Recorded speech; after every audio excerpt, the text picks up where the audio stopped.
This episode of the Party Loaded podcast is proudly sponsored by Audible.com. Check out their awesome catalogue of audiobooks with over 180,000 titles to choose from. And be sure to grab a free audiobook on us and support the show by visiting audibletrial.com/endgame. Let's party.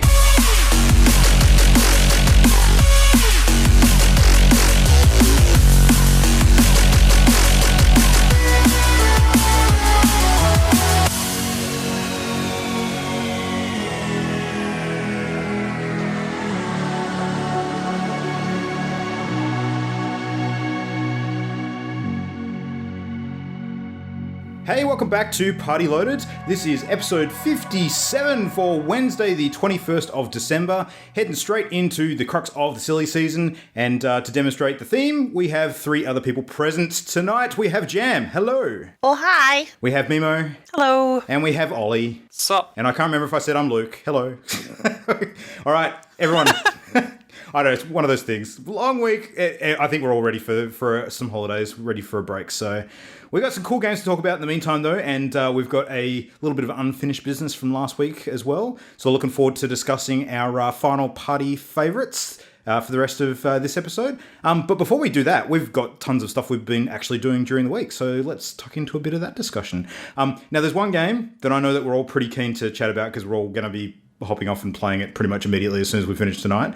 But will you indulge me briefly first to chat about a little bit of Batman? Is that okay with you guys? All right, so I don't know if you're aware, but the season final for the Telltale Batman dropped last week. So I played it, and I can now give a bit of wrap-up thoughts on the entire series and how Telltale sort of went with it. So now, do you remember how the last couple that I played, I was able to play without having the ongoing big issues that I had with the game glitchiness and the FPS dropping to like 2 to 5 FPS and, really seizing up and that kind of crap? Mm-hmm. Unfortunately, I'm not happy to report that happened again. So the final episode did not deliver in that respect. It was very disappointing. So, yeah, no. You just need to threaten it with the laptop again. That's how you fixed it last time. I'm thinking that there's particular scenes that have caused a lot more problems than others now that I've played the whole series through. There are fight scenes in the game that as the fight is sort of unfolding as Batman, you kind of come in and there's a whole bunch of environmental factors that you can actually link together and create like chain moves. Like say, for example, if he's... like the one on the final episode is actually a riot in Arkham Asylum, okay? So as you are basically coming into the mess hall, there's a whole bunch of inmates basically rioting, and the first thing you see is a dude sort of pulling another inmate over a table with like a cutlery in his hand about to stab the dude, and you've got options. You can pick up the dinner tray and smack him in the head with it. You can smash his head against the table or the door or stuff like that, and what you have to do is click on those different items, link them together, and that sort of completes your selection for the move, and then you move on to the next bit. And the way it works is you usually have to select a chain of them before it actually plays out the sequence of events. Now, unfortunately, I think that mechanic in the game, because there's a lot of different factors involved and a lot of sort of different moving parts before you can actually move on to the next part of the video, it seems to really get heavy with the processing, and that's where the game grinds down to a halt. So, which is really frustrating because it means that you can't actually use your mouse properly and you can't actually click on the bits to select them, and if you don't click on them, then the scene ends and you die, basically. So...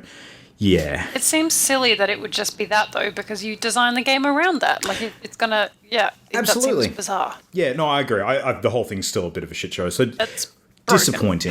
Yeah, really disappointing. I thought that it was behaving itself partway through the season because they did some updates, and I thought maybe they'd fix what the issue was, but no, it was the whole way through. So... look, I almost have to sort of look at this game in two different respects. One is all of those performance issues, which are totally crap, and for those reasons, I probably wouldn't recommend the game to people if there's a chance that's going to happen to them. But as far as the story goes, I can sort of tell a different tale with regards to that. The story as a whole for the season I really liked.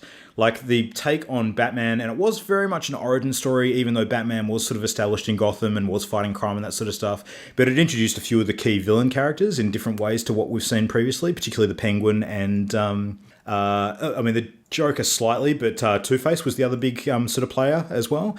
And that was really, really interesting. But the problem I had with the series drawing towards the end is that it did the thing that a lot of these sorts of games do, and it was really, really predictable in the way that it finished up in the last episode. So That was a little disappointing, I must admit. Like, there were some cool action scenes, there was some cool set pieces, but the ending happened pretty much exactly how I thought it would, and it felt a little bit rushed trying to pull all the threads together. So, yeah, not my favourite Telltale series, Batman, I must say. It was cool. I would play a sequel if they sort their performance issues out, or if I tried it on a different platform, but it didn't knock my socks off the way that like Borderlands did, for instance, because I love that game. Don't feel the same love for this one. So yeah, that is my wrap on Batman Season 1. I don't know if they're doing a Season 2, so we'll have to see. They've got so many other friggin' properties, they'll probably be kept busy for a while and other stuff. So yeah, and The Walking Dead Season 3 just dropped as well. So and I'll probably jump on and check that out, but I don't know if I'll do it on PC because I don't want to run the risk of this happening again. So there you go. Now, the other thing during the week, which I tried to cajole Jam into playing, and I just found out before we started tonight that she did not. Like a smidge, not enough to talk about. All right, cool. So Super Mario Run, Nintendo's first iOS game. Proper, you sent me a text game. with that stuff in it. Yeah, I did. I haven't played it yet. I was doing that annoying thing that people on Facebook do, which is, play my game and I get free stuff. Fishing for Yeah, friends. Luke wants to play a game. Oh, God, so annoying. Yeah. Why would I ever want to play a game with Luke? It's a question I ask myself on a daily basis. No, I've had a couple of people ask me if I've played it, to be honest. So it's obviously hitting ulterior outside of normal gaming group peeps. I think so. I mean, it's front page on the iPhone App Store, which is a good start usually because it gets a bit of attention up there. And obviously that was going to happen regardless because Nintendo have got their arrangement going on with Apple, so they were always going to get that kind of support. But so how is Super Mario Run? Yeah. Well, as a platform sort of runner, I really like it. I think it's really, really cool. It's different than I expected in a few ways. So they did a little bit of a demo of it on TV a week or so ago on the Late Night with Jimmy Fallon, so you kind of got to see a bit of the mechanics in action. And as a runner, there are sort of ways that you can pause the running as well. Like they've introduced blocks into the game, and if you're familiar with Mario games, you're familiar with how the general layout of the levels looks. There are some blocks which actually pause you or force you to turn around and reverse the way that you're running, which is interesting because you can sometimes choose to jump over them and not use them. But it seems like the biggest reason to change direction or pause or do any sort of control mechanic that forces you to go in a different route in this game is not so much to finish the level, but usually to get hold of some of the harder to find sort of chase items like these pink coins that they've got littered throughout the level. So it's really interesting in that respect. Like the game is fun. It has all the hallmarks of sort of your modern sort of 2D Mario platformers. The graphics are beautiful. I really like it. The gameplay is great. It reminds me a lot of Mario 3, actually. Just a little bit more polished. But you just tap. That's the only control is you tap. Yeah, it literally is only tapping, but there's a lot of different ways and timings and reasons why you do it. So it sounds a lot more simple than it actually is, if that makes sense. Yeah. I don't know. I would I'm going to have to give this a go and give it least. my own verdict because mobile games are one of those things that sometimes they can just be too formulaic. And so even though the skin of it looks good, like Mario is obviously something that I'm a huge fan of, and the whole Mario franchise, especially Super Mario. Yeah. So the whole idea that they would just take a standard mechanic and wrap something around it, for me, that's why mobile games never really hit the mark, like Deus Ex Go that we talked about previously as one of our party games of the month. Like just taking a standard mechanic and wrapping it in something else, if I don't like the original game, like it doesn't pull me in. We'll see. It seems very popular, but is it a Pokemon Go Mark II? No, I don't think it'll ever be as popular as Pokemon Go for the reason that it's not as Pokemon special. Go had a massive crash. Is more I'm thinking about it will gain popularity and then stop being interesting. I don't know. Like, I'm curious as to what Nintendo's plans are to release sort of ongoing content for this game. So, I mean, there's three different ways you can kind of play it now. I mean, one is the standard sort of Mario sort of world tour, they call it, which is just the, level by level. I think there's 6 different zones you can do. I might have that slightly off. It's either How far 5 or do you 6. go through before you hit the paywall? So you basically hit the paywall at the end of the first zone. So you get to play 4 levels, I think it is, before you hit that. Which is actually a reasonable amount of gameplay.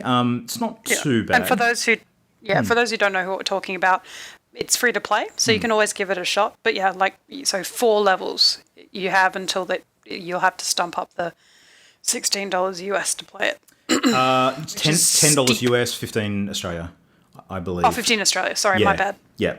No argument that that's a steep price, and I was hesitant as to whether it would be worth it or not, but I paid it because I'm a gaming whore, and I was always going to, so, you know. Wow. Yeah. Wow. But, look. I was going to say Magpie, but sure. Yeah, well, you don't. Yeah. Yeah, I'm easy. Why do we have to be so filthy about it? I am filthy, Imogen. I don't know if you realise that, but when it comes to games... Oh, gross. That was a weird moment in time. Ugh. All right, so would I recommend people paying that amount for it? I would highly recommend people try it first and see if they like it, because I think this is definitely going to be a case of not everyone's cup of tea. I don't know if it's worth the full ticket price, if I'm being honest. I was willing to pay it because I was having a great time with the game, and I'm sure a lot of other people will fall in the same category as well, where they really enjoy it and they will be willing to pay it because of that. But that's a little different to, is it worth that price? Do you know what I mean? So Seems so weird. I feel like I'm paying for the franchise. I don't feel like I'm paying for the game. Yeah, I think that makes sense. there's a lot of truth to that. I spent $15 on some decent games that, you know, had hours and hours and hours and hours worth of content and deep mechanics and story and everything else. So I feel like you're paying for Nintendo. Yeah, I think that's part of it. Some people, like you said a second ago, have criticised the fact that the control scheme is so simple as well, but I actually see that as a big plus for it. So, you know, if you're in the market for a game that you can play single-handed, then this is a really good one for that. So say, for example, if you're standing on the train or on the bus and you've got one hand sort of hanging on to the rail or whatever, and you've got the other hand free to play a game, but you don't have two hands free to play a game, this is perfect for that. So, as long as you're wearing headphones, do not be that person on public transport. Well, you probably don't even need the sound on this one, to be honest. I mean, the sound is pretty cool, but you don't really need it to play. It's not a function of the game so much, so... Yeah, but it's difficult enough. There is enough of a skill progression with regards to unlocking some of the later stuff in the game, getting some of the harder to find coins. There's definitely a puzzle mechanic with regards to sort of accessing hidden areas in the levels and getting those items. And there is a feature called Toad Rally, which is an interesting one. It's been a little controversial amongst some people because it is very hard to use in some respects because you actually need to unlock tickets to compete in it. The tickets are pretty easy to get, though. You can obviously purchase them, but you definitely don't need to. But Toad Rally is all about basically seeing someone else's playthrough of the levels in like a ghosted fashion and trying to beat them.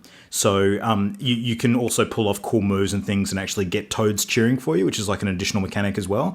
And if you get enough toads cheering for you, you can actually gather them to work in your little kingdoms. There's like a little kingdom builder aspect to the game progression too, where you sort of, you know, it's like a cosmetics thing. Toad slavery. Yeah, exactly. Toad slavery. It's exactly what the Mushroom Kingdom is all about. It's not okay. Yeah, and the ones that refuse to be slaves like get turned into groupies. Goombas and then stepped on. Yeah. Toad groupies. Yeah. They follow you home. It's interesting. Oh, God. I certainly think this is a more appealing game from Nintendo than the Miitomo thing that they released a little while back, because this is actually a game. But read the reviews, go in eyes wide open if you love a simple platformer that you can play one-handed and the accessibility and stuff, you know, appeals to you, then this could be your thing. But, I mean, I'm not going to drum it up to be something it's not. It's exactly what it is. So, yeah. But I enjoy it. I think it's cool. Try out the free version is my advice. And that's pretty much it. Why not? It's free. Yeah, exactly. Yeah. I mean, even if you're playing it over the Christmas break when maybe you're sitting at Christmas dinner with a whole bunch of boring relatives that you really don't want to talk to around, you know, get a couple of games in and there you go. Or spend time with your family at Christmas time, everybody. And don't stare at your Stop that. Stare at your phone. Be socially awkward. Oh, man. I'm just being realistic. Cool. Yeah. All right. Anyway, so we all got to play a pretty cool game this week. So you guys go. Who wants to talk about it? Yeah, Dishonored 2 was great. Yeah. Did you finish it, Ollie? No, I didn't. I'm 2/3 the way through. Nearly there. You can do it. We believe in you. No, we've talked about this many times, but in our gaming group, we actually call it a bit of a support group, and we are the worst support group for gaming in terms of video game addiction ever known to humankind. Because again, this is just going to be like a deja vu. I was sitting on my couch watching some Let's Plays from our friends over at Achievement Hunter. Not actually friends, but just people that I watch all the time. And they started playing the PC version of 7 Days to Die. Now, I didn't even bother watching the Xbox version because I didn't think it would be a game I was interested in, but got absolutely engrossed in watching them play the PC version and sort of sent it to you guys and said, you guys need to take a look. Like, this game looks like fun. Like, we should play it over the holidays. Next thing I know, Jam's like, well, guess what everyone's getting for Christmas? And I get a little gift in my Steam account from Jam, who bought us all the game. And now I can't stop playing this stupid game. Poor Minecraft has suffered at the hands of yet another Let's Play video that has hooked me in. And so we started playing 7 Days to Die. I was semi-aware of this one already because my co-host from World's End Radio, Mike, he's actually a huge fan of this game and he's talked about it to me before. He actually tried to conscript me about a year ago into playing this game and I just didn't have time at that moment. And we're more successful. Well, it's timing. Timing's the key. Yeah. 7 Days to Die is still in alpha, but it's in version 15. Yeah. It gives you an idea. It's one of those mini games that's never actually full release. It's only just an alpha. It's a survival game, and if Minecraft and Daisy had a baby, basically. So the aim of the game is you sort of wake up, you're a survivor in post-apocalyptic. There's zombies all the time, but at nighttime they can run, which is terrifying. You have to manage your resources. You have to prepare because on the night of day 7, a horde will approach you like never seen before and try and eat you. So you basically have 7 days to prepare to not die, or usually die. So we played a couple of times. Ollie and I jumped on first and had a little bit of a go, and then Jam joined us and different things. You host the games locally, or you can jump onto public servers. Public servers have their own problems, as you can imagine in any game, like GTA or whatever. It becomes very quickly a game of see who you can annoy the most and make quit the game. As well as there's still public servers hosted mostly by people. So if those people quit out or change settings in the game or the way that the game's set up, you also don't have any control over time at that point. So we started a game yesterday. Persistence. Yeah, no persistence. So there's sort of different options that you can have. Like, so when you quit, you keep your stuff or not.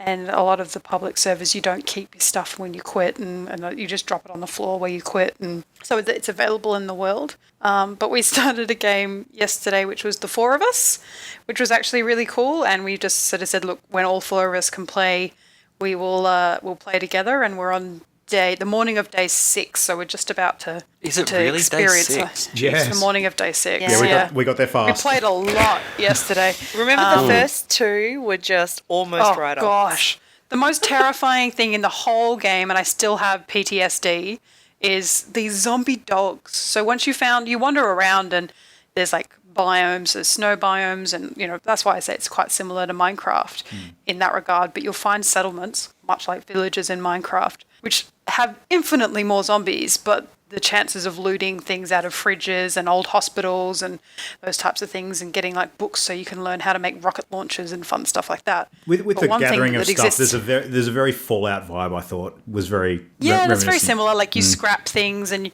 you sort of making your armor. That's very true, actually. Yeah, you're making your armor out of whatever you can find, kind of thing, and you're sort of subsisting off breaking things down and learning recipes and those types of things.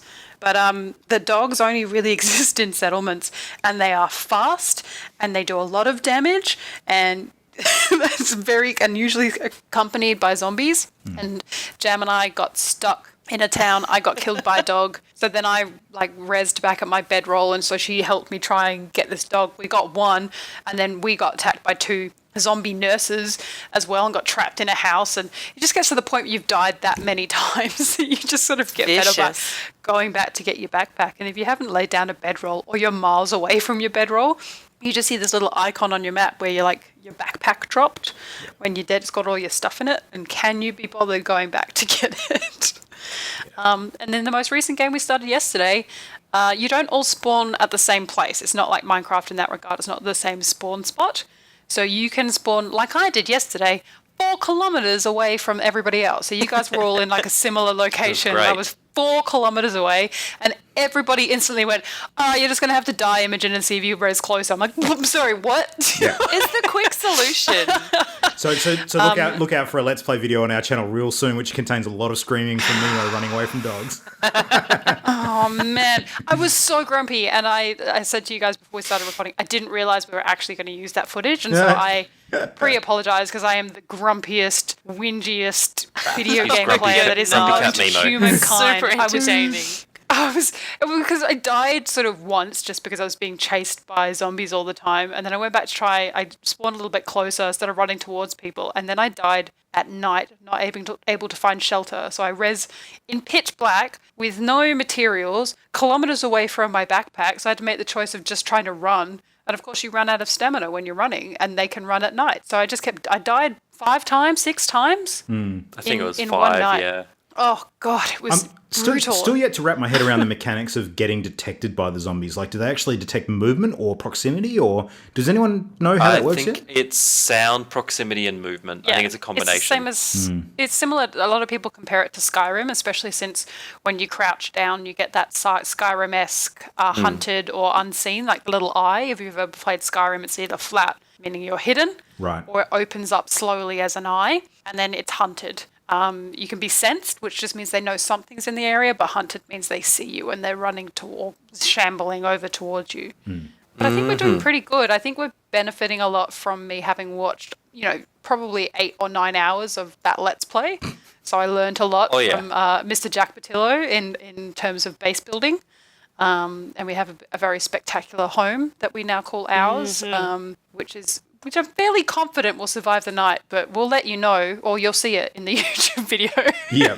If we Having end up someone who surviving, knows 'cause what we're they're gonna- doing, such a good thing. Yeah. Well, Yeah, because it does you've get got to a the few- point where I was going to say, Ollie's got a few crafting gun parts things and stashed stuff. away, so we're going to have an arsenal soon once we can connect the dots. So, yeah. gun parts are going to be so hard. I think gun parts are going to be, and you don't just get to 7 days and that's the end of the game either. It continues. So every 7 days that horde comes. The horde gets bigger I don't know and if it nastier too, doesn't it? I don't know. I think it does. I'm pretty sure it gets worse. Oh, jeez. Okay, so it gets harder the more we play it. So that server we jumped onto yesterday just to try it out, which was on day 581 or whatever it was, that was going to be a nightmare in 7 days. That was my concern jumping onto one of those servers, because unless you can do a real quick calculation as to what multiple of 7 days that server's on, like you hop on, it's like day 392. All right, where's that? Oh crap, it's the horde day. You're gonna it's the multiple of die. 7. Yeah, exactly. So yeah, I think hosting our own and tracking it from the beginning is much preferred for that reason, for sure. And we have complementing skills. I mean, we've all played Minecraft together and several other resource-based games, so we very quickly slot into this sort of very military style. Like Jam's like, right, everybody needs jobs, and I'm like, I'm happy doing this, and they want to go explore, and so it's like, right, daytime, go, and we like split up and do our jobs. Although you guys were like supposed to be gathering resources while I reinforced the house, and all I hear is, oh, cool, we found this gun safe. Nemo's gonna die out there while we all just hit on this gun safe. I'm like, guys, We were Please gathering gather something resources. useful and come back. Important. We were and, gathering gun like, resources. Special. Recon, that's what we were doing. I'm I've had so a pure I'm so- Imogen of everything pill in it. It's also really good to have Jam on any game because she's really good at ordering like the chests. Yes. she'll go in and she God wants bless her everything in an OCD. order. Out of our, out of think our Jam inventory, I spent- need to Yeah. organise. Spent most of our wood just making the house look pretty, which I'm sure we will appreciate when we're not dying in it later tonight. It's so But yeah. beautiful. Reinforcing the roof. Oh, okay, cool. Well, I mean, the shingles look like they would let in water. Okay, you're concerned. You do get wet and cold or hot in the See? game as well, See? which is an interesting mechanic. Relevant. All right, you little magpies. Except they were fine.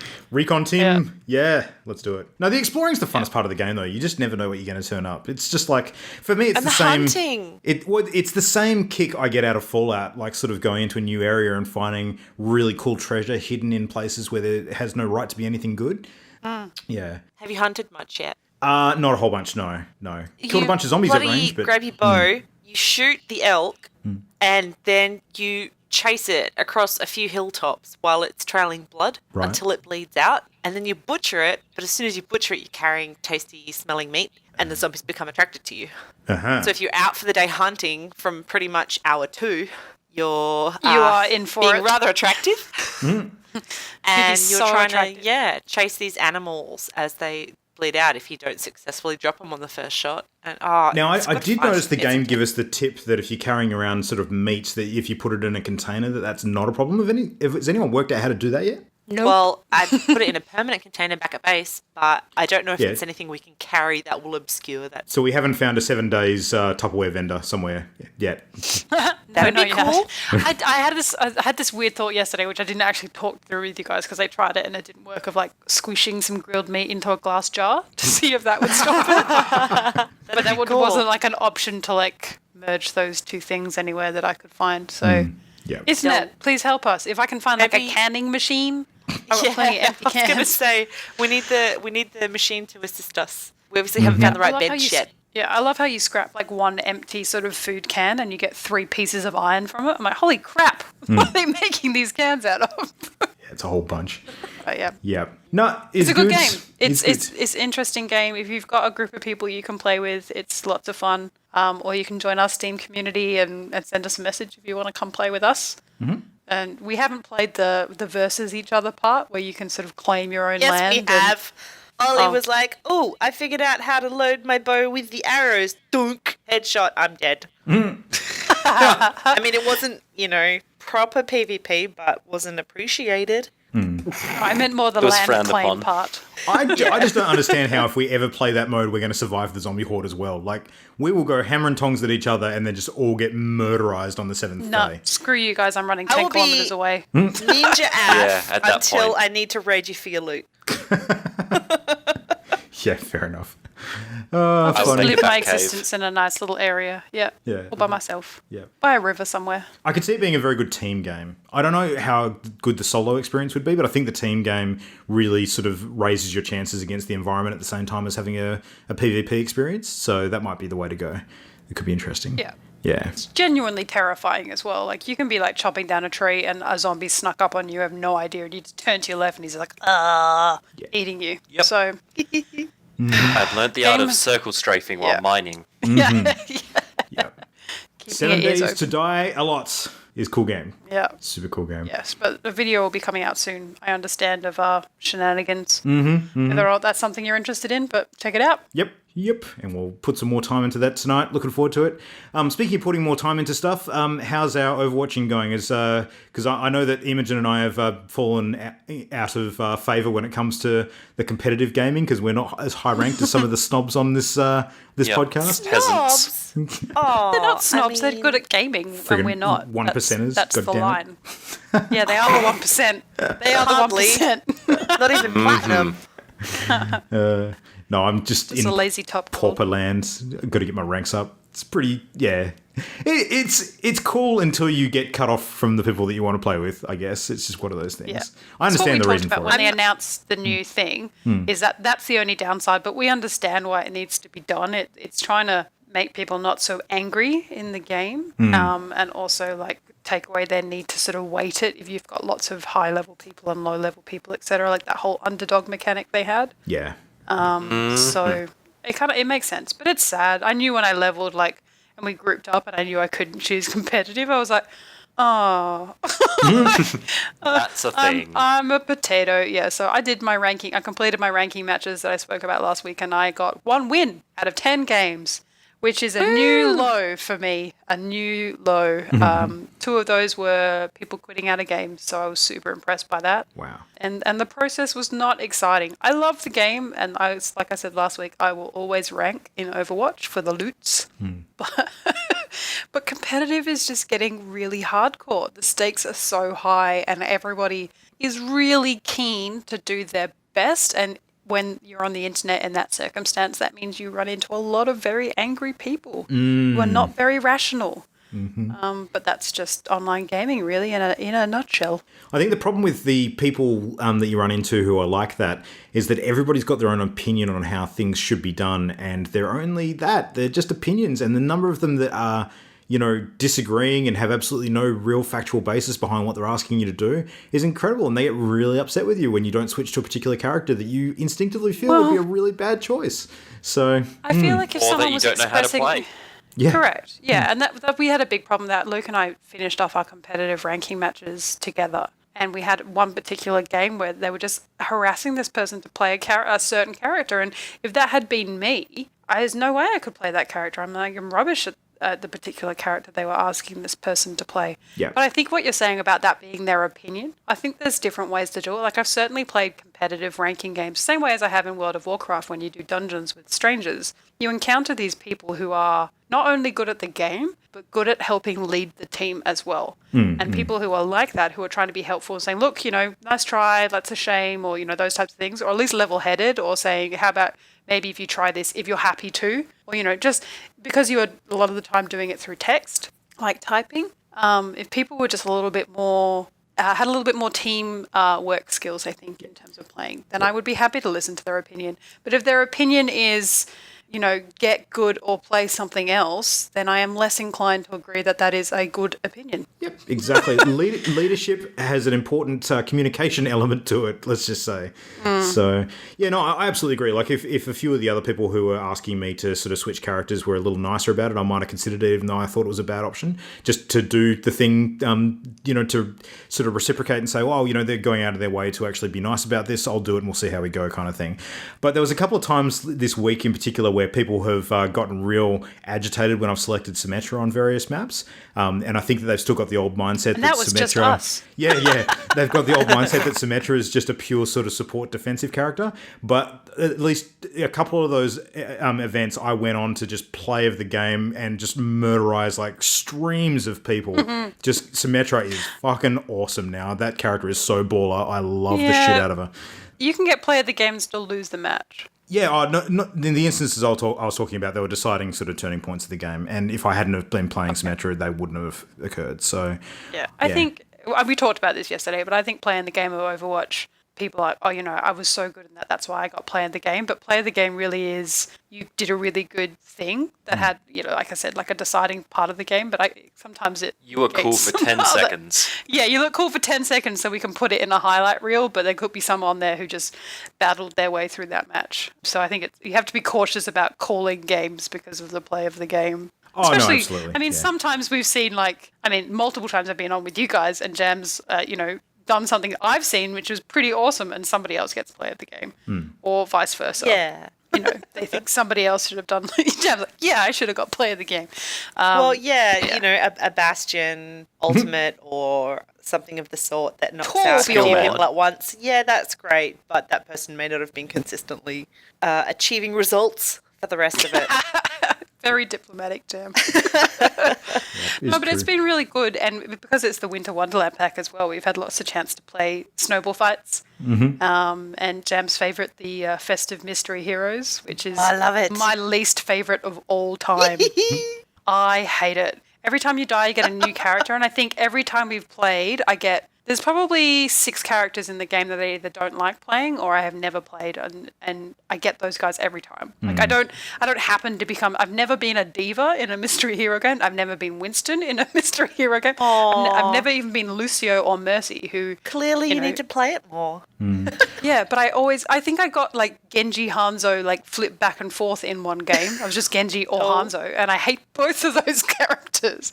Well, It's I got not the way that I played the Mercy game. a couple of hours ago and managed to survive on that one life through 3 ultimates and got about 5k healing. And I've hardly ever played Mercy before. It's really pushing me to try new characters and figure out how they work best. Yeah. Specifically, Yeah, how that's they move, how you move your character to avoid the enemy or encounter the enemy. It can vary so greatly depending on who you're playing and how they can navigate the level. So I'm getting true. better at that. And by playing it, I'm understanding better how my opponents are moving around the level. So I find that I'm starting to anticipate things a little better too. But I'm think just the enjoying thing it for the change too. And it sort of levels the playing field a bit for a lot of people, which is great. True. I was just going to say, the thing I've realised about Mystery Hero mode is I think it's a really awesome game mode, but I think it's really good in moderation. Like, play a few games of it, take a break, do some quick play, do something else.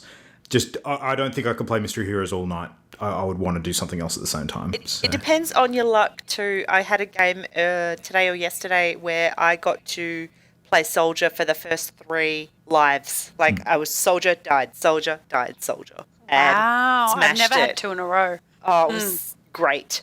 It was great. Awesome. Yeah. So that sort of keeps it interesting too. Just it's truly random. Yep. It's nice. I really enjoyed the snowball fight.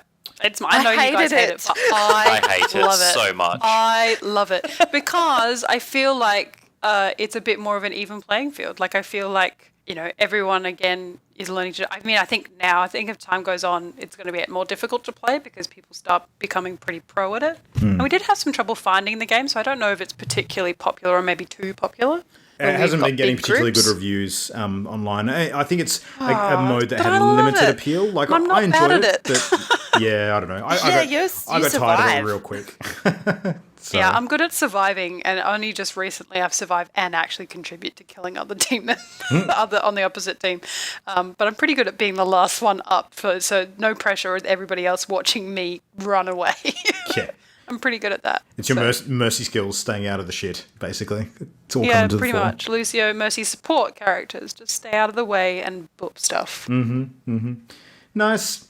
Well, fun times in Overwatch, as per usual. It's been a bit of a running theme for a while, one that I'm sure will continue into next year. But all right, let's talk about some other cool games. And on that topic, we've got a little bit of an update on something we talked about a couple of episodes ago. So we mentioned that Steam, so Valve are going to be running the Steam Awards. And in news this week, the finalists for the Steam Awards have actually been announced. And because there's some pretty interesting categories, it might be something we can just discuss for a couple of minutes and look at some of the cool games on the list. So if any of you guys got the list in front of you, I'll just sort of go over some of the interesting categories. We don't need to go through all of them. One that we did sure. talk about last time we discussed this, though, was the Villain in Most Need of a Hug award. So there's actually a few here that make perfect sense to me. So we've got Borderlands 2, which I'm assuming they're going to be talking about Handsome Jack. Yeah. Dead by Daylight, who would be the villain in that needs the hug? Anyone familiar with that one?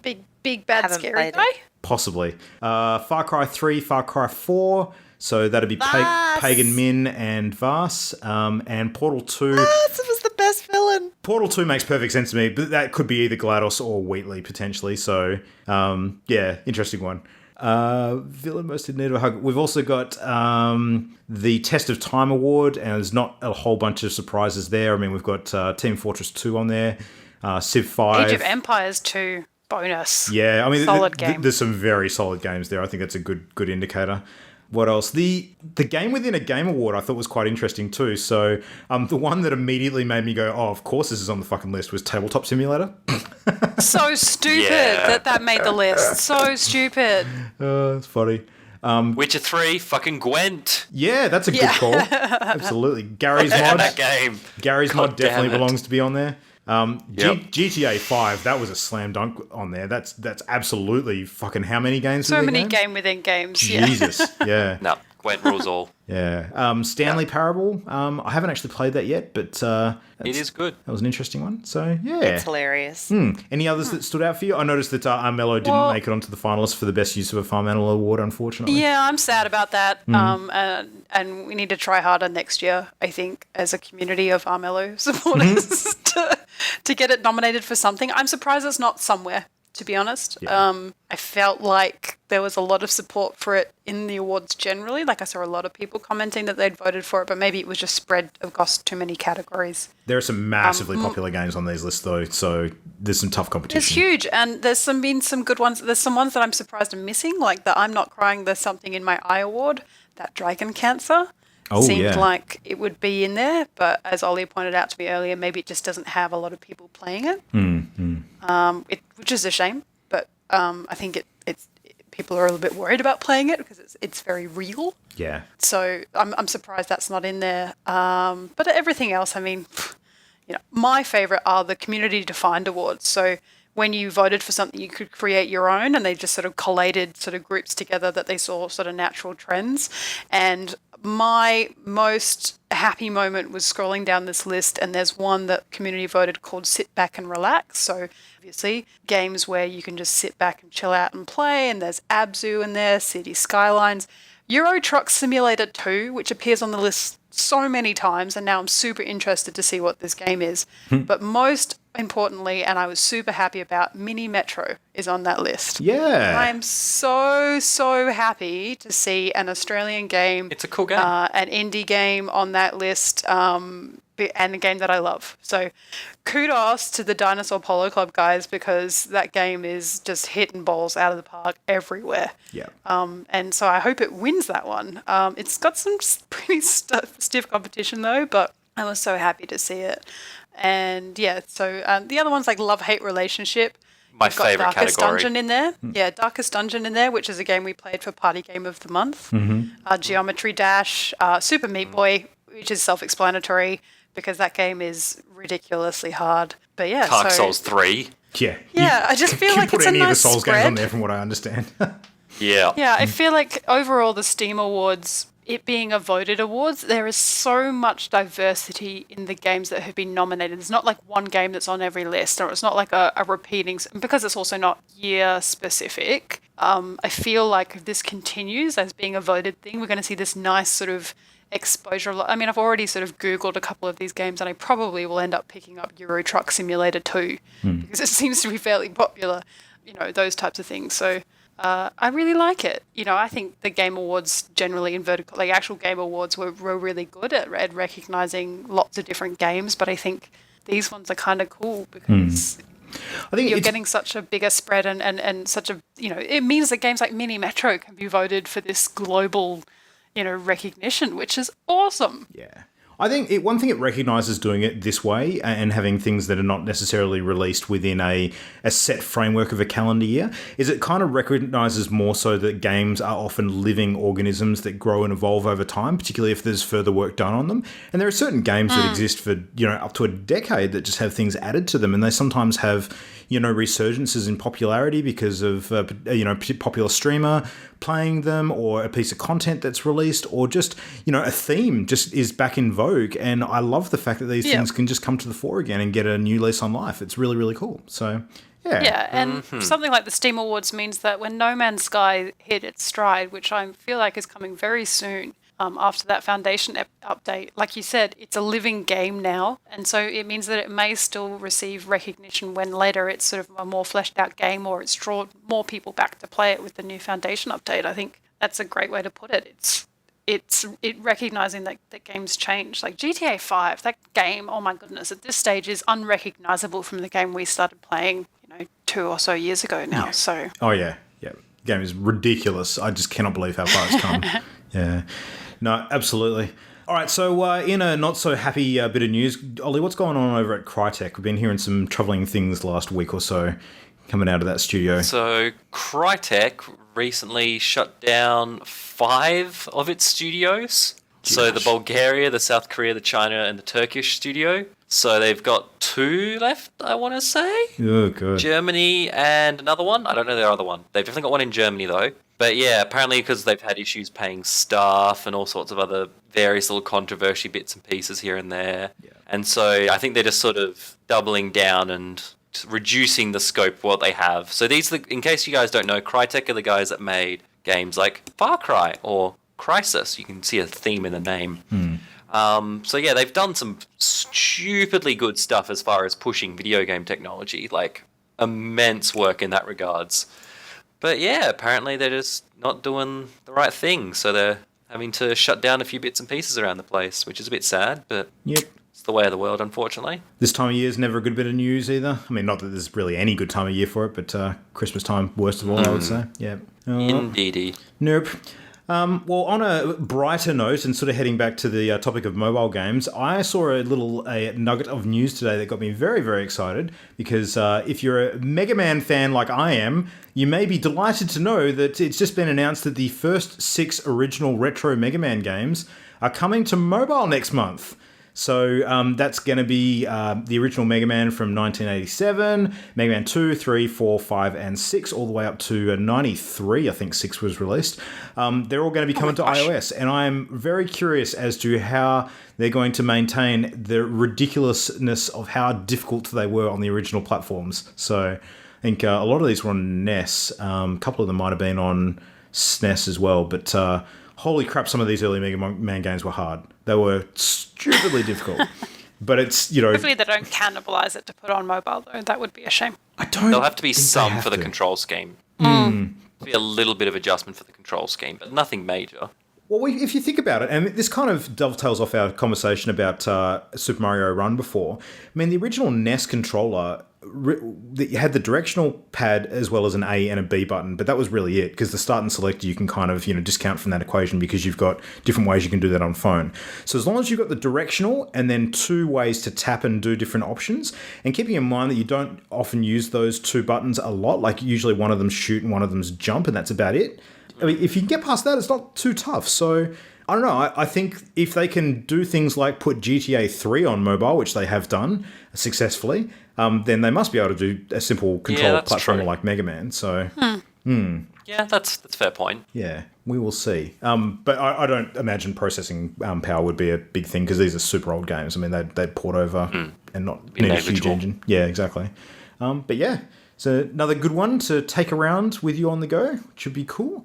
Speaking of cool games which keep you on the go, we've got some Minecraft stuff happening this week, which is kind of exciting after we dive back in briefly. What's going on with the Fallout stuff, Jam? Minecraft and Fallout? Yeah, so it's consoles, not PC. So we won't get to see it on our PC game, but they're releasing a Fallout pack. So skins, pre-made world, and the most exciting thing, which I'm incredibly jealous about, is some of the songs from the games you can listen to. Cool. Awesome. They're also going That's to, I awesome. think, fashion the UI with the Pip-Boy UI a little bit. So I'm upset. I might have to jump on my Xbox.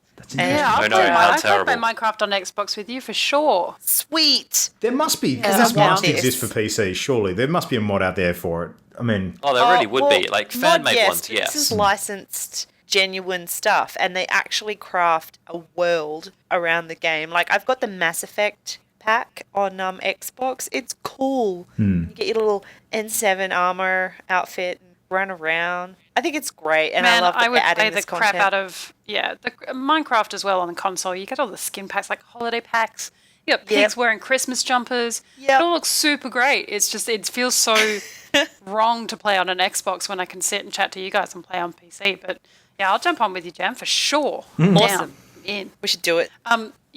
Also, interesting news for Minecraft this week, along with the Fallout pack, is the new sort of completed, I guess, inverted commas, sort of pocket edition has been released, which now includes the Ender endgame stuff, which is kind of cool, which is already available, I believe. Luke, you were saying you can confirm. yep, it is out. I saw Jens Bergensen tweeting about it a couple of days ago, so yep. There you go. So that's really cool. That gives everyone who's played the Pocket Edition, or the Windows 10 edition is the same. You now get to play the end game with the dragon, and you've got like the Ender villages and stuff. What are they called? The Ender ships, whatever they were. Which I haven't seen yet in game, but that looks pretty cool. And also, they are releasing Minecraft on Apple TV, so it'll be Minecraft Apple TV edition, which is bizarre. And, Very. Apple TV continues to sort of attract games, which I might have to give a go just to see how that works. And I do wonder if Apple are going to start bringing out, because they've got like a cool little remote. You can use your phone as a remote.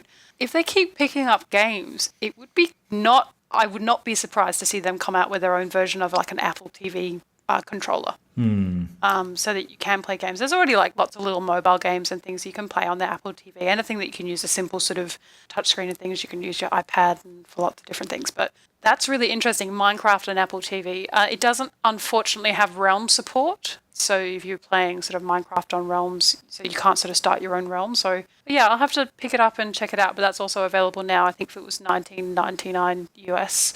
To give it a go. So if you too are interested in how they Frankensteined Minecraft onto Apple TV, you can join me. Apple TV is a strange beast. I actually bought my mother an Apple TV box 2 years ago, and I just found out last month that she's finally set it up. So Oh, I love mine. I use mine for everything. Apple TV, I was gifted by my father, who was also the first person to tell me about this news. So he's more up to date with Minecraft Apple TV news than I am. And I love it. I use it for everything. And the thing I use it most for is the app on Apple TV for YouTube. I don't know the story behind it, but it doesn't work quite as well, and you have a little bit of difficulty connecting your YouTube account because obviously it's a Google-based account. So it's the same as my Gmail account, and they don't play nice together. So what I actually do is I have my iPad. I load up my watch later list with lots of different Let's Play videos and whatever else, and I just AirPlay it to my Apple TV. I love it. And I can watch stream after stream and while I'm just wandering around my house. So that if everyone ever wonders how I manage to watch so much YouTube Let's Plays, it's not because I'm sitting down and just doing that. It's because I have it on while I'm doing other things in my house or studying or just wandering around going about my day.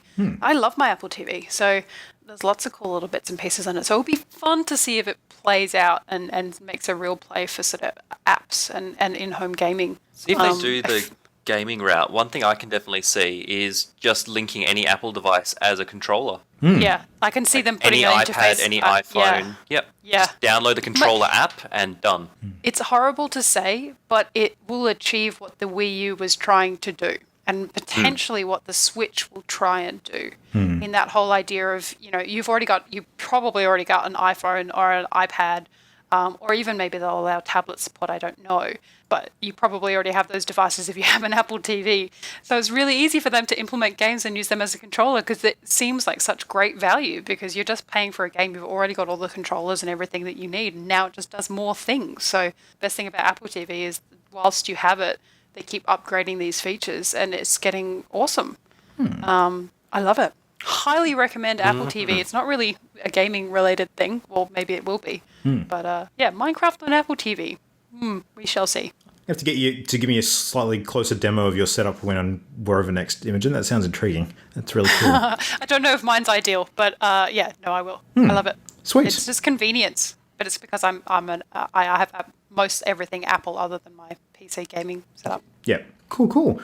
All right, well, speaking of intriguing and excellent, tonight we are kicking off with part 2 of our 2016 party favourites. So a bit of a recap for anyone who missed last week or does not know what the heck that all means. Basically, it is a discussion between the four of us, a very subjective discussion about our favourite games of 2016 across a range of different categories. So last week we covered our first 4 categories, and they were favourite new character, favourite moment or sequence, favourite visuals in video gaming, and favourite audio in video gaming for the year. We've got 4 more categories to get through tonight, the final 4, and they are kicking off with favourite game feature or mechanic. Then we're going to talk about our biggest surprise of the year, which could be a game or an event or something to do with gaming in 2016. We've got our favourite 2016 party game of the month of the year, 2016.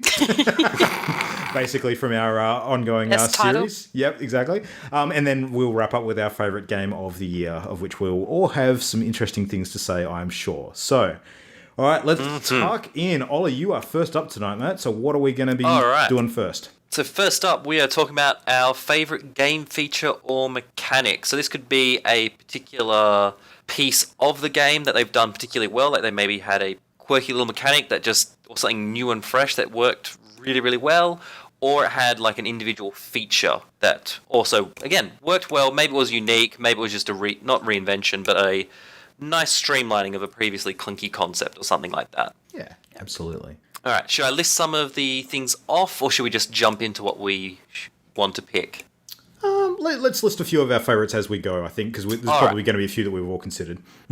Okay, do you want me to start then? I can start. Go for it. May as well. So the one that I'm picking, which is, if anyone that heard me talk about it when I started playing it, shouldn't be any big surprise, is the super hot bullet time control. Super hot. Yes. This game, for those that haven't played it, its core game mechanic is time only moves at a normal pace when you move. If you stand still, time goes past at a crawl. And so the game uses that, so you have to figure out puzzles of various maps and whatnot, fighting bad guys. When I say puzzles, I mean you have to kill people in various ways. And the way that this game has implemented it, I've never seen it done in any other game before. So it was a brand new mechanic. Like, we've seen bullet time before. Bullet time itself is not a unknown concept. Thank you, Matrix. But to have it directly controlled by your movement as opposed to like a cooldown or a one-off feature thing was very, very different. And yeah, it was essentially a puzzle action game, for lack of a better term, in that you had to think through the levels. You couldn't just bull rush in. And I really enjoyed that mechanic. I thought it was a incredibly clever mechanic. So that's why it gets my vote. Nice. All right, well, I'll jump in next. I thought about a few for this category, but for me, it really came down to two. The one that I didn't pick as my favourite but came really close was actually Darkest Dungeon. So Darkest Dungeon has a really awesome mechanic which just speaks to the theme of the entire game, which is in the way that your party or your characters can actually develop different afflictions through insanity and the madness that can actually sort of pervade their minds as they're going down into these horrific dungeons and fighting against these horrendous monsters and things. So the way that sort of insanity mechanic attritions them over time and how you actually have to get around sort of, building their sanity levels back up by resting them or sending them to the sanitarium or, down to the pub for a drink, basically, and sort of managing your group that way. I thought that was absolutely awesome. There was such a huge range of different status effects that could be applied on your party due to the different layers of madness, and actually trying to manage that during the battles was almost like a secondary health meter. So if your party just went insane while you're on the middle of a mission, then you're as good as dead anyway. So but yeah, that was super cool. But the one that wins out for me was one from a little earlier in the year, which absolutely just blew my socks off when it first came out. And it was largely because of the central mechanic of the game. And that is the puzzle panel mechanics in The Witness. Because The Witness, holy shit, that was a game that delivered more than I ever anticipated. Coolest puzzle game I've played in a long time. It was a very, very aesthetically pleasing game. The environments and the graphics were really what made it click. And the puzzle panels in The Witness were intricately sort of crafted in terms of their complexity. And the puzzles all had a very similar theme, but it iterated on that theme on every occasion in a new and interesting way that never got old and you never got sort of sick of it, because the solutions on the panels were always something to do with your environment. So it really made the use of every aspect of the environment around you to try and solve what was going on this little panel, this little square panel in front of you. And the game had an additional layer on top of that, where if you managed to solve some of the basic puzzle panels, you could actually find puzzles in the environment itself. And like light up things that were otherwise hidden to the naked eye if you sort of look around carefully enough. And that is just absolutely gobsmackingly detailed and mind-blowing. I loved it. The Witness mechanics were just far and away the most awesome feature for me this year. I was very, very impressed. So that's me. That was my choice too, 100%. The fact that your goal is to draw a line. Draw a line. That is it. And it sounds so incredibly simple, and yet the way they complicate it, even though it's drawing a line on a grid, is just fascinating. And the way they clue you in into which specific path is the correct one is wonderful. And top that with, a beautifully aesthetic environment with its own little twists and turns. You can see things in the environment that aren't puzzle related, just super neat if you're only standing at one particular point, because perspective is so crucial in this game. Like, I think there's one point on the shore where if you look at a particular hanging set of roots on an overhang, they look like two koi circling each other. And if you look at another point at the reflection in the water of some rocks along the shore, it looks like a statue. The game is so hinged on perspective, but also it's as simple as finding a line going from a circle. It was so neat. I have to play that again. I have to finish it. I haven't even done the complex stuff. Oh, I thought you did finish it. I haven't finished mine yet. No. I finished it, but, there's more to it. There's a deeper, more complex hidden layer that I want to actually conclude, although I don't think I've got the brain focus for it right now. Yeah, that's it. I think you'll do just fine, Jam.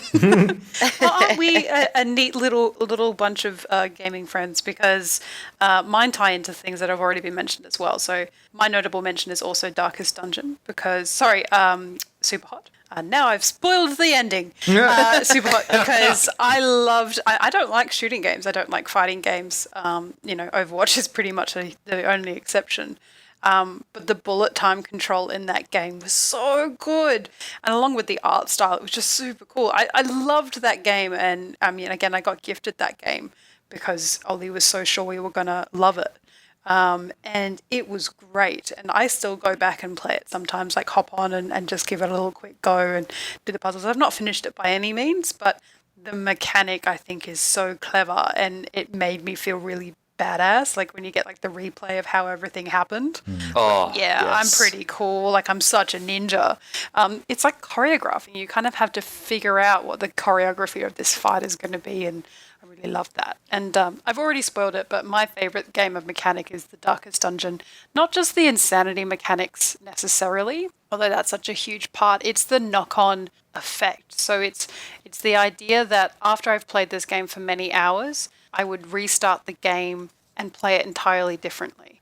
Because what tends to happen is you start leveling up characters if they get insanity and you can't quite fix them all and you can't send enough gambling or you don't have the necessary things to sort of heal them. Not only does their insanity mean that they die, but they also start having a negative impact on others in your group, and their proximity to different things becomes different, and the way they act is different. So it was just so entirely involved, and it felt very much kind of like I was managing an actual team of people. Like suddenly that person doesn't want to be near this person for whatever reason, or that person is against this, and so you had to really start balancing your teams.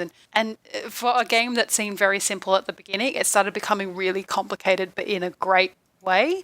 I can very easily lose interest in a game if it gets too complicated and too hard, but Darkest Dungeon got complicated in that I felt like I was more involved in the game. So the more it went on and the more the team, they sort of leveled up and did certain things, I knew that this guy, he wasn't abiding anyone who's religious, so he wouldn't go in a group with someone who was super religious, or if he did, he would be, if they did a certain thing, it would have X impact on him because of, PTSD from a previous dungeon, basically. And so, yeah, it has to win favourite mechanic for me. I've never seen anything like, I've seen lots of little different bits and pieces, like insanity and exhaustion and fear of the dark and those types of things, but not all in one game and not all layered together. Oh, the fear of the dark thing as well, with the Dungeon. torch burning. I didn't even remember that. That's another cool mechanic from Yeah. that game. Yeah, absolutely. Yeah, and they can, so if they've got a fear, if they have a real fear of the dark, they'll suddenly move up your order, which changes how they attack as well, and it changes their ability to attack. So they also have that range thing where they'll only fire like 2 spots in front of them, so they're better, place this in this spot in the team. But if they've got a fear of something, they'll move too far away, and then they're effectively useless, and all they're doing is bringing the rest of the team down. And so, yeah, the management and the thought that went behind how that game was planned, just amazing. Yeah. I love that game. So we should probably mention there's a couple of other good ones that we didn't get to on this list. Civ 6 having the civic and science tree systems was a good one. Overcooked, the co-op mechanic, which I still have not played myself, So but good. I've seen you guys talk about endlessly. So that's another good one. And I think Overwatch arcade mode could probably sneak in a mention too. But yeah, lots of good mechanics this year.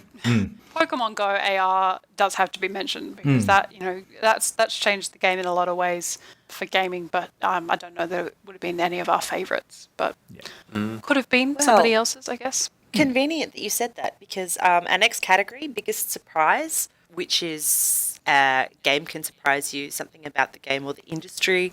My pick was Pokemon Go because I just remember it was July. I'd gone completely incommunicado down south, no internet for a week. Get back, and the morning after I get back, woke up to news that, oh my God, Pokemon Go exists and it's live. Everyone was losing their shit, and I still had like 4 days off work, as did my siblings. So suddenly we were grabbing our phones and heading outdoors, and I'm not a fan of the outdoors. I find it dangerous. That's putting it mildly. And Not only it outdoors, we injures did a me. trip to the beach at 12 o'clock at night until God knows when o'clock. With a 3 bunch of a.m. random people running around the dunes like idiots. We could have been murdered. So not only was a Nintendo IP on a mobile platform, not only was AR suddenly introduced to the masses, it got me outside. It's a And big I deal, was- folks. It's a big deal. It was huge, and it was sudden. They hadn't announced a date, so that was far and away the most massive surprise for me this year. I didn't expect to get as involved as I did. And just, well, having time off work as it dropped was super handy because I was discovering things about my neighborhood that I never knew after 8 years. So that was my Pokemon Go pick. was just, it has to be for 2016, like whether you love it or hate it. Pokemon Go was a game where when it came out, I was talking to someone and said, this is going to be huge. This isn't just going to be huge in my gaming circle. You will see people walking around playing this. And it was like, nah, like won't happen. Days later, it was like the whole zombie apocalypse had happened and everyone was playing Pokemon Go.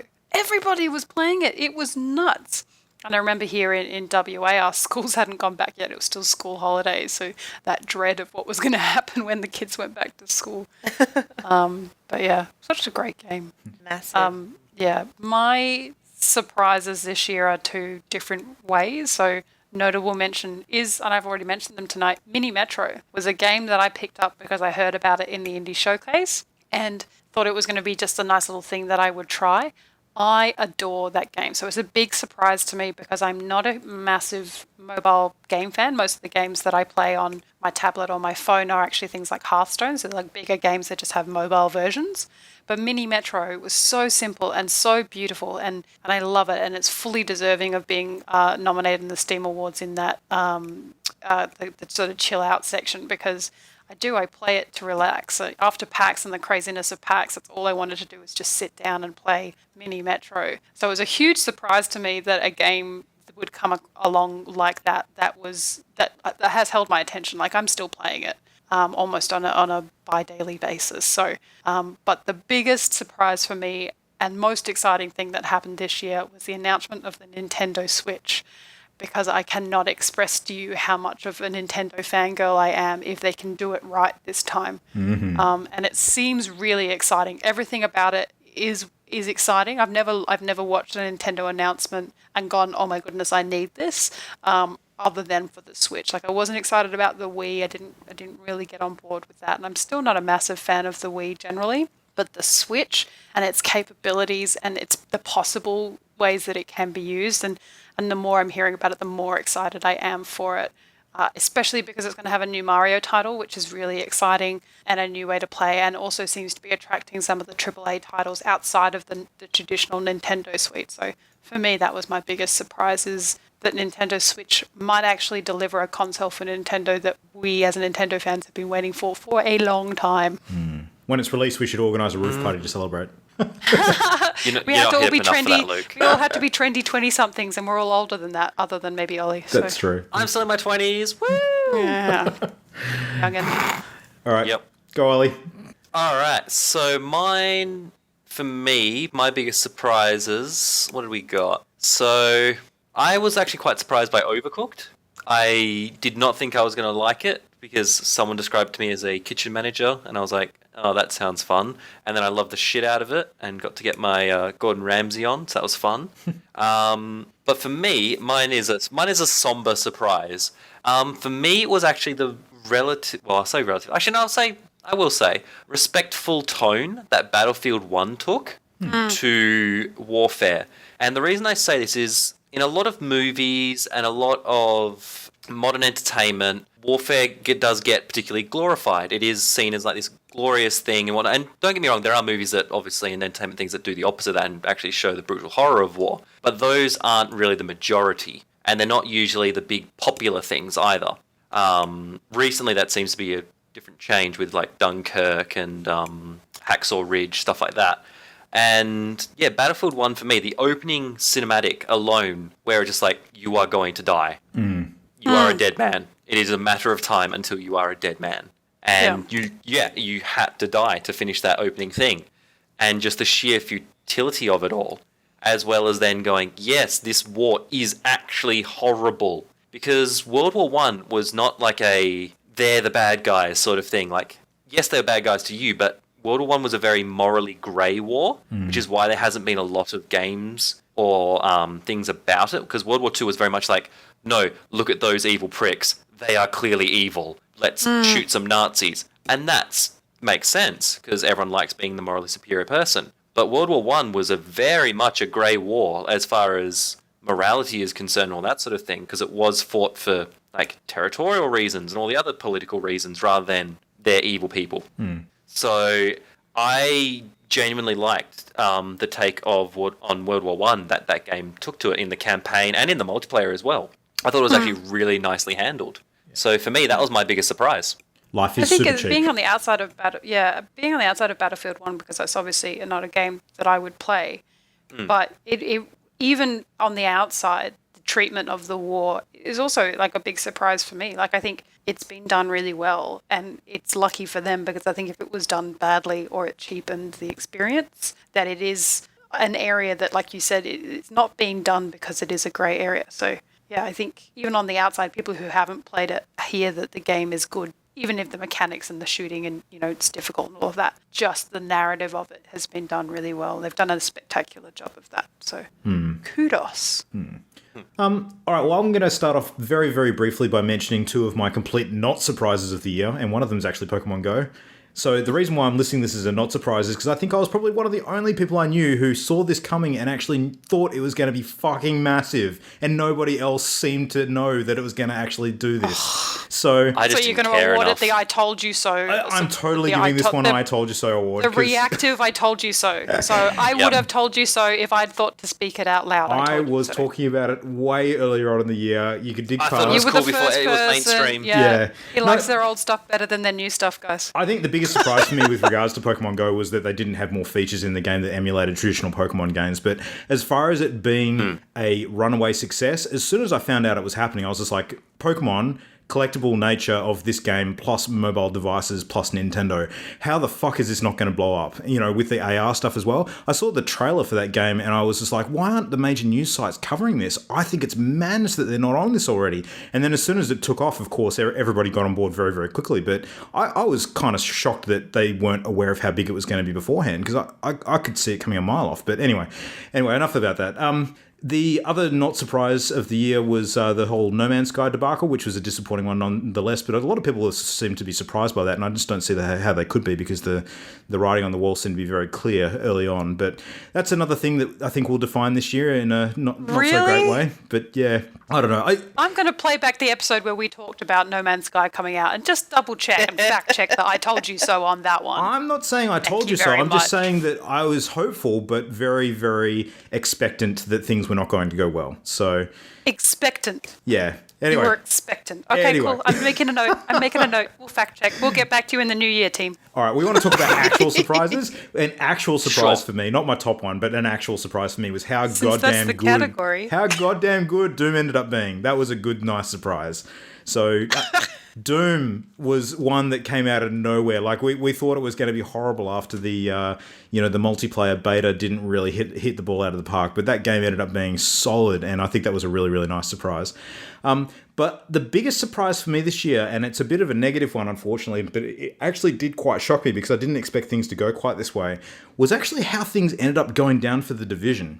So I was really, really surprised because that game, when it first launched, even though I had some issues with it initially, The Division seemed like it had a really cool concept, had a big company behind it, a really, really thriving player base, a lot of interest, looked like it was really going places. It had a whole bunch of DLC planned for months to come at certain month drops, and interesting concepts behind each one. But the way that Ubisoft just fumbled the post-game sort of end-game issues and some of the technical stuff, with there being game-breaking bugs and exploits and that sort of stuff, I was really shocked at how badly that all went down. Like, I didn't understand how it happened. It was shocking to me in a way that sort of opened my eyes a little bit as to how some of the AAA developers just cannot afford to get complacent with this kind of thing. So, that legitimately did take me by surprise, and not in a great way. And I'm still kind of disappointed by it, because that game had a lot of potential, and I did enjoy it initially, but it was one that people just dropped like a hot turd once things started going south. So, you can put it down as biggest surprise / disappointment of the year, but that was one I didn't see coming. So that's the one Why I'm were going to people put picking down. up hot turds? Oh, That also would be a hot surprise. Yeah. Yeah, it would be. Yeah. All right. Well, the big surprise one is controversial. I have some questions for young Lucifer Sure. after the show. 'Cause spurious facts with Luke is what just happened. This is going to be great. Anyway, the next segment is I asked especially to do this because it is our favourite party game of the month of the year, which means You just wanted the to say game that. that we played. I really did, because it's such a snappy title. So we play a game a month that we review, or roughly every month. We've got 10 in total that we've played this year. We did And start in we are February, to now be going fair. to. Yeah. We started in February and we had the extra long month because of PAX, so we didn't have time to play one of the games, so we extended it. So I will list them out, which we haven't done for the other ones because I think all of them deserve a second mention. So in order of when we played them, we played Cryptid the Necrodancer, the Gianna Sisters Twisted Dreams, Helldivers, Hatterful Boyfriend, The Ancient Domains of Mystery, Darkest Dungeon, The Last Door, Ruby Grim Eclipse from Rooster Teeth, Deus Ex Go, and then finally Push Me Pull You, which we reviewed at the beginning of this month. I would like to hear Luke's party game of the month of the Cool. year first. Can you guess which one it's not? I enjoyed 9 out of 10 of Ruby. these games. Why are you going to be so mean on Ruby, Luke? No, Ruby Yes. was cool. Did not enjoy pigeon dating, but that's a whole other story. You enjoyed Pigeon birdist. Dating less than you enjoyed Gianna Sisters? Yeah, absolutely. I enjoyed Gianna Sisters a hell of a lot more than Hatterful Boyfriend. It's just in. Luke hates birds. Yeah. Yeah. Absolutely. Luke hates fun. Luke Yep. cannot. Luke has to take everything seriously. He cannot have a laugh at himself. That's what I read from that. No, there were some super good games on this list. Like, I really enjoyed Helldivers. I think that was good fun. The Last Door surprised me as being a really good one. That was one that was recommended by a friend, Jason. And I did go through and play a few further episodes of that. That was a super fun game. For me, it came down to 2, and I think it's going to be probably the same 2 as a few of you. The 2 were Cryptid the Necrodancer and Darkest Dungeon. And for me, Darkest Dungeon gets the title for my favourite of the year.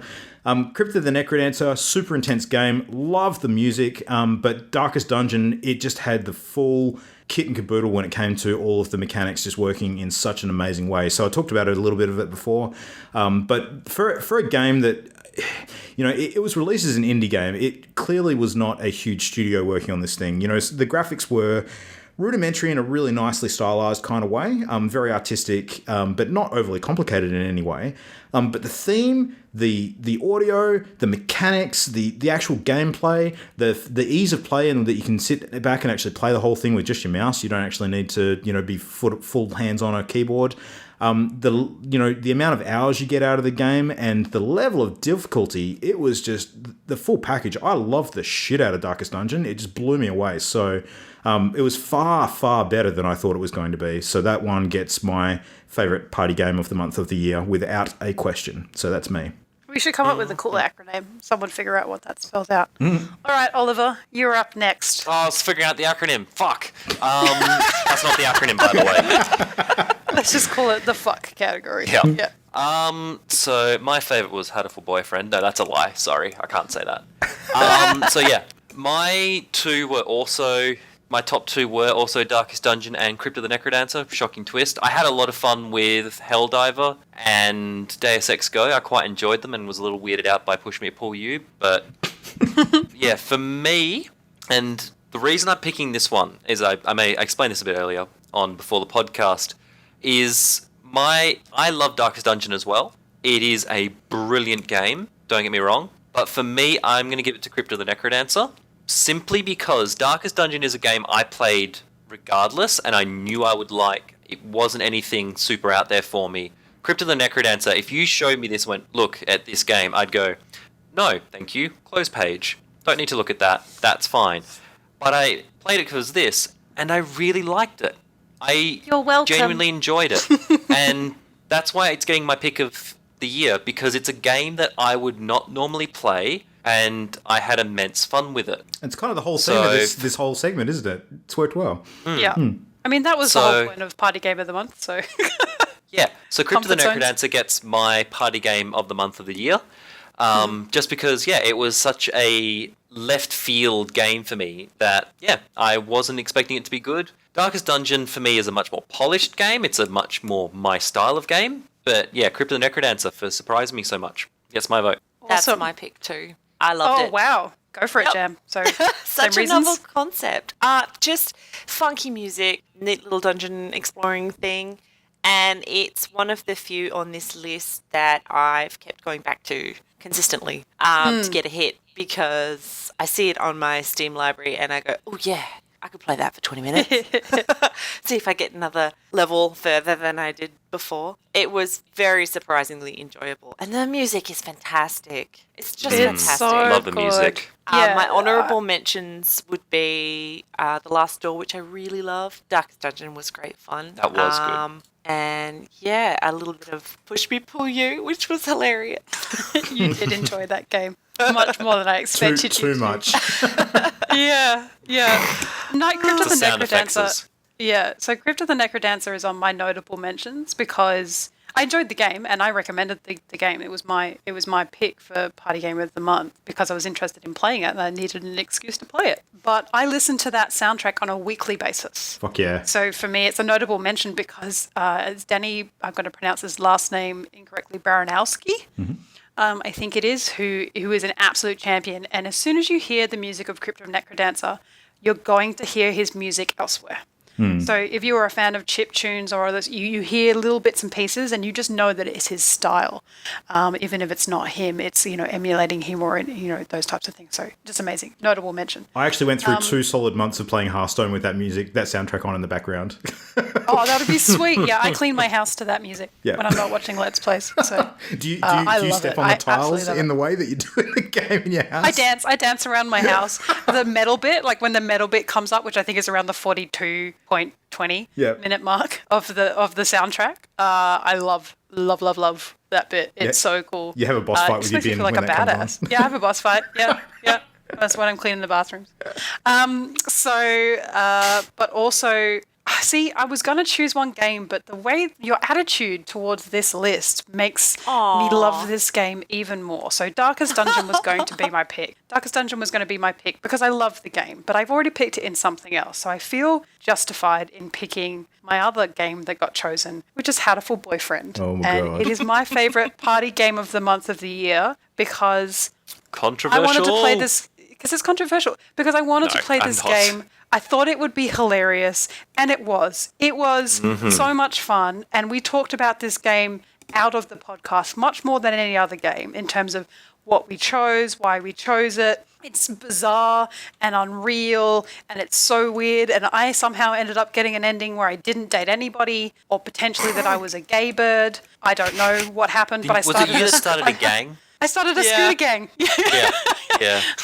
I decided to stuff the world and I started a scooter gang. So I don't know what that means about my life choices, but I picked this game as my party game of the month of the year because I enjoyed, even if you didn't enjoy it, the novelty of it and the ridiculousness of the game, I enjoy. And it's a central theme. I like games that are bizarre, like Corgi Warlock is our next party game of the month and stuff like that. So Hatoful Boyfriend will get party game of the month of the year for me because troll It lol made me lol lol. miserable. Yeah. I enjoyed that. It's okay. And I will I, continue to troll the party game of the month list forevermore. I think it's all good. We should mention though that listeners, remember to address your complaint emails to imogen@partyloaded.com. All right. Please email me at imogen@partyloaded.com. Tell me your ending. If you also started a scooter gang, hit me up. Let's do this in real life. Alrighty. The game is so much fun. So much fun. Sure. Let's move on. All right, well, to round out the night and the year, of course, we have none other than our favourite game of the year. Pretty self-explanatory. There's been a huge number of worthy contenders this year that we've all played and we've talked about unendingly on the show. And I think anyone who's been listening to us for the full year has got a pretty good idea of some of the key themes that have arisen and where some of this discussion is going to go.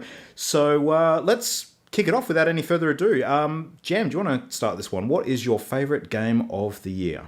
Well, so I have on consideration 2 runners-up, which are more notable mentions because I don't know if they're true runners-up, but 7 Days to Die, which we've only just started playing, has been fantastic.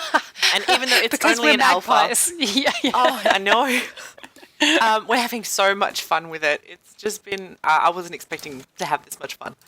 Another one I've absolutely adored this year, which I forgot to mention earlier, I played some over the weekend, is Overcooked. So I went to a friend's place and we played the free downloadable seasonal content. And it was neat. Seasonal? You get to make, you can my unlock Christmas God. characters and you can make turkey dinners. And the way that you cook the turkey dinners and the cooked vegetables is you prepare them and then you grab a blowtorch and you just start streaming fire across the kitchen. And it's dangerous. It's so funny. Sorry, guys, We I gotta have to go. I play gotta this. go on an unrelated note and turn on my Xbox. And find a flamethrower. Oh God, yeah. It's hilarious. So that was definitely way up on my list this year. It was an unexpected game that has just blown me away with how much fun it is as a party game with some co-op. I'm playing but- seasonal Overcooked for sure. It's great. My clear choice, which was probably obvious last week because it won a number of the categories for me, is Overwatch. It is such a well-made, well-polished game. I normally get sick of shooters, even though it's not like a traditional shooter. It's just unique in how well they've created each character to operate differently. You change the way you play if you change your character, which is amazing. You're not just running and holding a button, and accommodating for maybe a slightly different gun. You just genuinely have all of these new options available to you. The level design's fantastic. The sound is fantastic. You feel epic when you play and pull off amazing stuff. And then when it shows up as play of the game at the end, you're like, yes, that was me. And yes, I deserve that. So far and away, my game of the year. I've been playing it far more than I expected to. And I see myself playing it for much, much longer with all of the new arcade options available.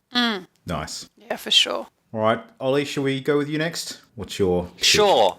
So I had to do a top 5. So Oh God. That's fair. Okay. I had to because I've played so many good games this year. So Dark Souls 3 gets a mention for the just sheer sadomasochism of me getting punched in the dick repeatedly but still going back for more. Dishonored 2 because it's more of what I love and I'm thoroughly enjoying that game. Witcher 3, Blood and Wine expansion because holy shit, Witcher 3 is just a good game, and it's just more of a good game. Like, I love that universe so much. Doom got in there, and Overwatch as well. So, my pick is going to be Doom Cool. this year. So, and the reason I'm picking Doom over anything else is Doom was the only game that made me smile while I was playing it. Like, genuinely just crack a grin. Sure, it was a Like a rictus smile psychopath. with blood Yeah, dripping out psychopath. the edges. Yeah. Yes. Tearing Like- people in half. Yeah. I was genuinely smiling and like just that sort of giddy, like just having Psychopath, genuine yeah. psychopathic fun. Like The Witcher 3 has brilliant storytelling. Like Dark Souls 3 is stupidly hard. Overwatch is great fun with friends, but Doom left me like if I played Overwatch without friends, it would not be anywhere near as enjoyable. If I played Witcher 3 without any of the backstory, it wouldn't be anywhere near as enjoyable. Dishonored 2 likewise, and Dark Souls 3 is almost like a let's see if you can get through this challenge. Whereas Doom for me, and I should preface, I played this on the hardest difficulty that I could without having to unlock the next difficulty. And it Humble just brag. left me... no, but it was still fun and enjoyable. Like, normally when you get games at that level, they become a bit grindy, you have to manage a little bit. It was still just stupidly fun. Just so much fun. And the soundtrack was just absolutely rocking. Yes, Bang. it Like, I'm not a was. huge metal fan. That's not generally my sort of music, and I love this soundtrack. Like, It was cool. It is just good, and the timing, and it just felt like they'd done the series justice because the other, like Doom 3, was not very good. That was a Monster Closet game, and it wasn't particularly fun. This felt like, yep, here's everything you love about the old Doom. Plus, we've modernized it a little bit. Plus, it has a kick-ass new engine. Plus, it has a great soundtrack, and it just kept giving. Like, yeah. Left me with a giant smile, and I was very sad when the game finished. And I've actually finished the campaign twice now. Wow. Nice. Good for you. Going back. for more. Yep, I genuinely like that game. So that gets Game of the Year for me. Sweet. All right, Solid Memo, pick. over to you. All right. So I've got I've got two controversial runners up. Beautiful boyfriend. Not quite. So my two runners up are both games that the original game was not released this year, but big expansions mean that we returned to the game this year, or I've sort of had a bit of a resurgence in it. And the first one of that is Minecraft. Minecraft I love, mostly because I play it with you losers, but Not me. just the fact that they managed to release things, and as soon as that release comes out, I jump back into the game and I want to play it. So it gets a runner-up mention because I get to go back and play almost entirely different games and see new content. Like the new Mansions is an entirely different game, and new monsters, and changed the game entirely. My other honourable mention has to be, and it would be remiss of me to miss out, Armello, because that game changed. Like I bought that game, when it on shortly after release, after it was kickstarted. Unfortunately, missed out on the Kickstarter, so that was released last year. But so much content came out this year, and it really sparked my interest in the game to the point where it wasn't just me casually playing by myself. I started playing online against other people. I started investing a lot more time. They changed a lot of the way that the characters are. They released whole new characters, which I love to play, and really challenged me. So that gets a notable mention, but didn't quite, obviously it's not a game released this year. So my game of the year, hands down, without a question and without a shadow of a doubt, is Firewatch.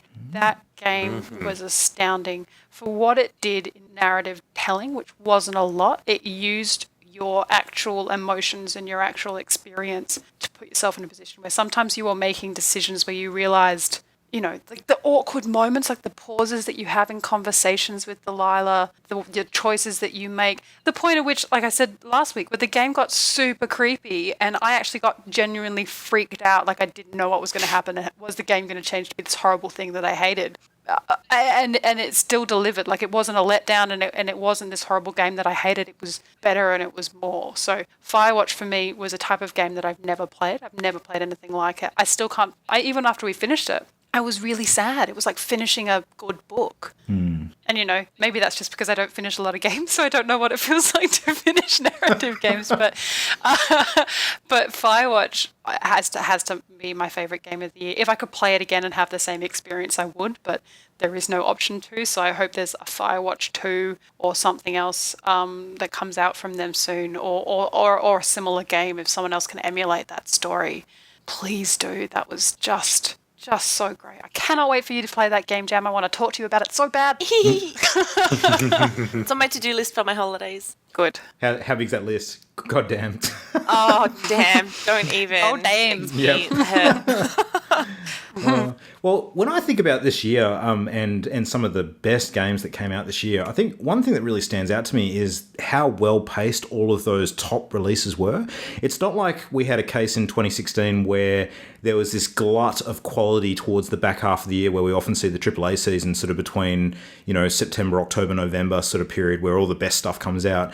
I mean, this year from the get-go, we had some really, really early successes that stood out. Like we had The Witness, we had XCOM 2, Firewatch was pretty early in the year as well. Heading into the middle of the year where we had, awesome releases like, Overwatch coming out and Doom, of course. Uncharted 4 was around the middle of the year too.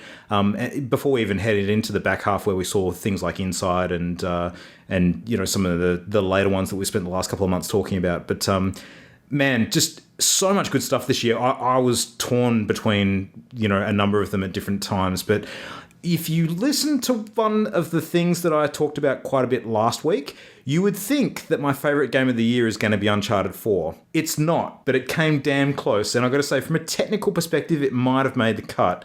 But the game that I'm actually going to pick as my favourite game of the year, it's something that I think stands out amongst the rest of the pack because it's transcended just being a game on its own. It's everything else that has come with this game released this year. And when I look back on 2016, this is the thing that I'll remember the year for in terms of video gaming because it was a defining thing that I think really marks this entire year. And for me, that was Overwatch as well. So for Overwatch, it's not just the game. It's not just the fact that, Blizzard has taken a project that, that basically was a dead project. I mean, Project Titan, it was, shuttered and they've given it a new lease on life and actually, brought it back again in a form that has absolutely just kicked every possible goal imaginable. It's not just that. It's not just the gameplay. It's not just the multiplayer aspects of it. It's not just the amount of hours that I've put in the game. It's not just the fun that I've had with you guys. It's not even just the pop culture stuff that's risen around Overwatch, which is just absolutely incredible. I mean, we went to PAX this year, and the number of people we saw in Overwatch cosplay, really, really good quality Overwatch cosplay as well, was amazing. And, you know, all of the additional stuff they've done to support this game and the game world, you know, from the cinematic videos to, you know, the comics to all sorts of different bits and pieces. It's the full package for me. It's absolutely everything that's come with this game that transcends just the time that I spend in front of the keyboard and mouse playing it. It's been an absolute phenomenon, and I think that you know, for all of those things together and the experience that I've had with it, and I expect to continue to have with it, Overwatch is definitely my favourite game of the year. So that's mine. There you go. Holy crap, what a year. It's been a big one. Good year. Been a big year. I just realised at the Fine end of that vintage. I didn't even consider Legion in that list. Oh, yeah, absolutely. So Wow. I'm sorry, Blizzard. Notice me, senpai. Yeah, that's the game, Jamie. Well, Blizzard often suffers from the problem that they have so much good stuff coming that you divide your attention Yeah. between them. So, But yeah. so much. I need to go back into Legion. Absolutely. I mean, if I was to say the game that I've spent the most hours in this year, it would still be Hearthstone, but that's not the aim of this particular category. So, this is one of those things. I was going to say our word of the year, genuinely. I think we've used it like 20 times tonight. Can we get a count? Genuinely. Can you like add just a Literally, little genuinely. count at the end of this episode? Possibly. Yeah. Could do that. My Good hope, luck editing that, Luke. My hope for 2017 is that we see a good spaced out sort of situation like we got this year, with really awesome titles coming throughout the entire year rather than having to wait for big clumps of them, because that really does make it difficult to play everything we want to play All at at the one once. time. Make us fight for your love. Absolutely. Oh, man. All right. Well, there's a lot to look forward to next year, and there's still a few bits of unfinished business as far as games this year goes. So we'll see how successful we are in the next month, trying to get through some of those before we kick off the new year. I think we'll maybe get through a couple of them. I don't know. Finishing Final Fantasy is I've got still a going to pretty take a big bunch of time for task. me. Yeah, I've got a bit of an epic task ahead of me, which I'm not forward to. Absolutely. And yeah, I don't know. We'll see. We'll probably discover some old favourites that we've missed as well that don't ever fit into the 2016 bucket, and we'll end up playing those for another few months. It's true. Seems to be what we do. But anyway, all right. Well, we would love to hear from our audience and what your favourite games of the year and any of the other categories we've discussed tonight as well. So you want to tell us if you preferred one of the party games that we reviewed, or what your biggest surprise or favourite game, feature or mechanic was. Get in touch and let us know. So you can email us at mail@partyloaded.com. We also read all of the correspondence via our Twitter on @partyloadedshow. On Facebook, we are partyloaded, and on Instagram, we're partyloaded as well. And if you enjoy the show, of course, please hop onto iTunes and leave us a positive review. That helps the show out a great deal getting noticed. And yeah, we will check those periodically as well, and welcome your feedback. Yeah. Yeah, Thanks to those who already have as well on iTunes. It's a huge help, so thank you. absolutely. So, yeah, we've got a bunch of stuff up on YouTube now, and more coming by the day as well. So you can check out some of our recent Let's Plays. Some Portal fun up there with Jam and I. We're going to have some 7 Days to Die funsies going up very shortly as soon as we add to some of that horror tonight. That's going to be good times. We'll just call it the miserable Mimo YouTube. The miserable emoji. Yeah. So oh, man. sad. Some of the screams. What a montage. Some of the screams, yeah. It's all good. And yeah, looking to ramp that up in the coming months too, and get content going up on a much more regular basis. So if you would like to check that out, please like any of the videos that you watch and enjoy, and subscribe as well. And that'll, of course, alert you to when new content is going up. And we post all of that new content in all the usual social media places, as well as on our main blog at channelendgame.com or partyloaded.com as well. So yeah, so that's 2016. This is, in fact, our last show of the year. We're going to take a short break for a couple of weeks now because we've got games to play. We need to focus on doing it. Mm-hmm. And, you know, families and stuff to see, and Christmas foods to eat, and, you know, merriment to be had. Yeah, exactly. Santa! That's it. So you'll have to go by a couple of weeks without us in your ears, but we will be back. I think our next episode will be the first week of January, which I think is around the 4th. I'd have to check the calendar. But yeah, looking forward to all the fun stuff to discuss in 2017 and some of the new games to come out then.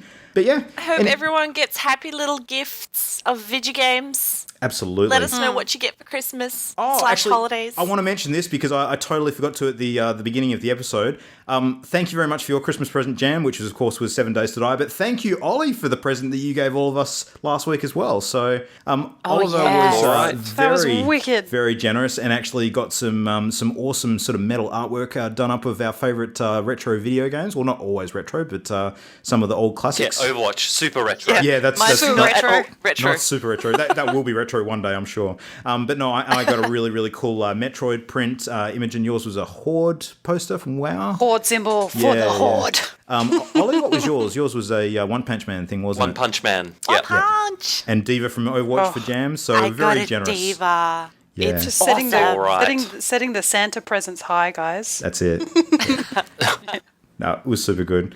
Yeah, I hope everybody has a safe and happy festive season, and we are looking forward to doing this craziness next year again.